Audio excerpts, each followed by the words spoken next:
humans and gorillas could coexist and thrive together in peace. Once upon a time, in a country of 1,000 hills, there lived a family of gorillas in the crater of an ancient, long-dormant volcano. The volcano was surrounded by lush forests, and the family lived in perfect harmony with the people of the nearby villages.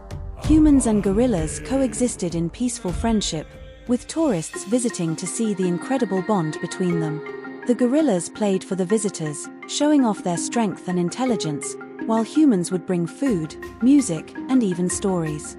Among the gorillas, there was one curious young adventurer named Rando. He was always fascinated by the stories the humans told about their bustling cities, the noisy machines they called motorcycles and buses, and the strange lights that blinked from the sky. One day, as dawn broke over the mountains, Rando decided that it was time for him to see this world for himself. Without telling anyone, he sneaked into a truck filled with potatoes bound for the city. As the truck rumbled down the mountain road, Rando's heart raced with excitement. He was on his way to an adventure like no other. When the truck finally stopped at the bustling city market, Rando clambered out, his huge frame towering over the humans who stared up at him in awe. He looked around, wondering what to do next. The first thing that caught his eye was a motorcycle, parked by the side of the road. Its shiny chrome frame looked so small compared to Rando's giant gorilla body, but he thought, why not try it? Rando hopped onto the motorcycle, but he was so big that it tipped over immediately, sending him tumbling onto the ground in a heap of laughter. The humans around him couldn't help but laugh too. Not discouraged, Rando decided the motorcycle wasn't for him and instead headed to the bus stop.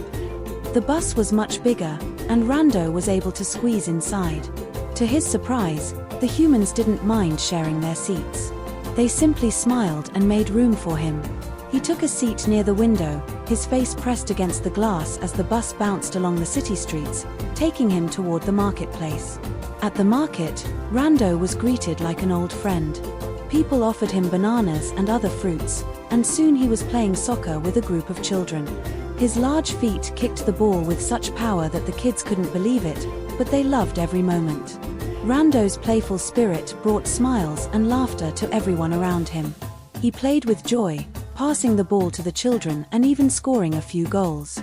After a while, Rando decided that the city was full of wonders, but he wanted to see more. He made his way to the airport, where he watched planes take off and land. Curious as ever, Rando approached one of the planes on the runway. The humans didn't stop him, they were too surprised to do anything else.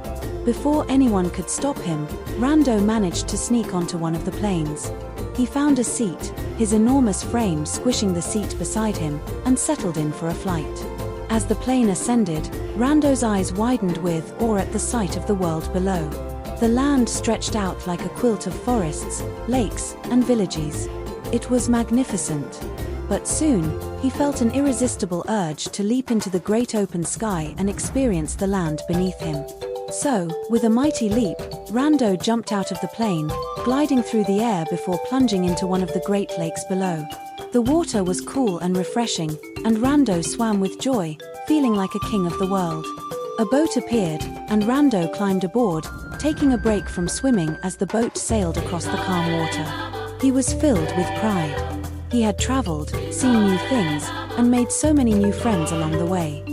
He was a true adventurer, a citizen of the land who was part of this peaceful world where humans and gorillas coexisted. When it was time to return home, Rando made his way back to the mountains, carrying with him the joy of his journey. He arrived at the volcano, where his family waited. He shared every detail of his adventure, from the funny moment with the motorcycle to the excitement of the plane ride and the peaceful boat trip across the lake. Humans are kind, joyful, and live in peace with one another, Rando told his family, his chest swelling with pride. They welcomed me with open arms, and we played together, laughed together. We are all part of this wonderful land. And so, the gorillas of the volcano lived in even greater harmony with the humans, inspired by Rando's journey.